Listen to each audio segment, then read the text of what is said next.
ஒவ்வொரு வருஷமும் மாட்டுப் பொங்கல் அன்னைக்கு மட்டுமே நடக்கக்கூடிய பார்வேட்டை உற்சவத்தை பார்க்கலாமா? காஞ்சிபுரம் டு செங்கல்பட்டு போற வழியில பழைய சீவரம் என்ற ஊர்ல அமைந்திருக்கும் லட்சுமி நரசிம்மர் கோவிலோட மலை உச்சியில தான் காஞ்சிபுரத்துல இருக்க வரதராஜ பெருமாள் ஒவ்வொரு வருஷமும் மாட்டுப் பொங்கல் அன்னைக்கு எழுந்தருளி மக்களுக்கு காட்சி தருவாரு. அவரை பாக்குறதுக்காக ஈவினிங் 4 மணி போல போயிருந்தோம். ஆனா அவரு காலையிலே 11 மணிக்கெல்லாம் வந்துட்டாராம். 11 மணிக்கு வந்தவரு மாலை 5 மணி வரைக்கும் மக்களுக்கு காட்சி தந்துட்டு 5 மணிக்கு மேல மலை உச்சியில இருந்து கீழே இறங்கி வரும்போது அவரை வரவேற்கிறதுக்காக லட்சுமி நரசிம்மர் வாசல்ல காத்துட்டு இருந்தாரு. ராஜாக்கெல்லாம் ராஜா வரதராஜா வந்ததும் லட்சுமி நரசிம்மர் கொடுத்த வரவேற்பை பார்க்கணுமே, இத பாக்குறதுக்கு கோடான கோடி கண்ணு வேணுங்க. பாருங்களேன்.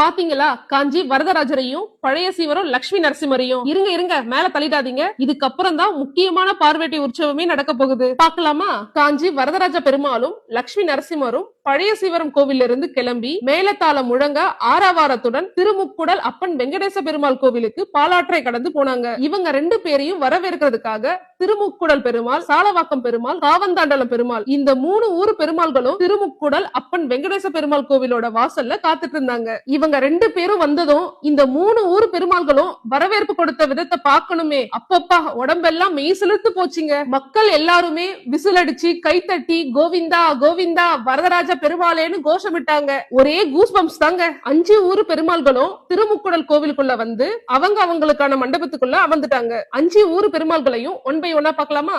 இந்த மண்டபத்துல இருக்க பெருமாள் காஞ்சிபுரம் வரதராஜ பெருமாள், இந்த மண்டபத்துல இருக்க பெருமாள் பழைய சீவரம் லட்சுமி நரசிம்மர், இந்த மண்டபத்துல இருக்க பெருமாள் திருமுக்குடல் அப்பன் வெங்கடேச பெருமாள், இந்த மண்டபத்துல இருக்க பெருமாள் சாலவாக்கம் சீனிவாச பெருமாள், இந்த மண்டபத்துல இருக்க பெருமாள் காவந்தண்டலம் லட்சுமி நாராயண பெருமாள். 5 ஊர் பெருமாள்களுக்கும் தீபாரதனை காட்டினதும் 5 நிமிஷம் தான் கோவில் உள்ள இருந்தாங்க. அதுக்கப்புறம் கிளம்பி திருமுக்குடல் திருவீதி உலா வர்றதுக்காக கிளம்பிட்டாங்க. திருமுக்குடல் ஊரை வீதி உலா வந்ததும் 5 ஊர் பெருமாள்களும் அவங்க ஊருக்கு கிளம்பிடுவாங்க. இதுதாங்க பார்வேட்டை உற்சவம். வருஷத்துல ஒரு தடவை மட்டுமே நடக்கக்கூடிய இந்த பார்வேட்டை உற்சவத்துல கலந்து 5 ஊர் பெருமாள்களையும் ஒரே இடத்துல தரிசனம் பண்ணது பெரிய பாக்கியம் தாங்க சொல்லலாம்.